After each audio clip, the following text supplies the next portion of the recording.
মন্দারমণিতে এসে আমরা যে রিসর্টটাতে ছিলাম সেই রিসর্টটার রিভিউ নিয়ে আজকে এই ভিডিও। রিসর্টটার নাম হচ্ছে সান সিটি, আর এখানে রুমগুলো না এক একটা এক এক রকম, কোথাও শঙ্খের আকারে, কোথাও ঝিনুকের আকারে।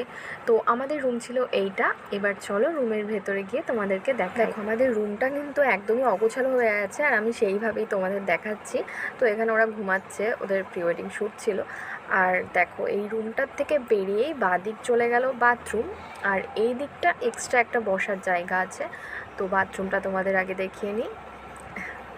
এই হলো আমাদের বাথরুম, আর এই যে এই রিসর্টের অ্যাম্বিয়েন্সটা দারুণ। এইবার চলো ওই দিকটাতে যাওয়া যাক। আর ওই দিকে আছে একটা দরজা, চলো দরজাটা খুলে তোমাদের দেখাচ্ছি ওপাশে কি আছে।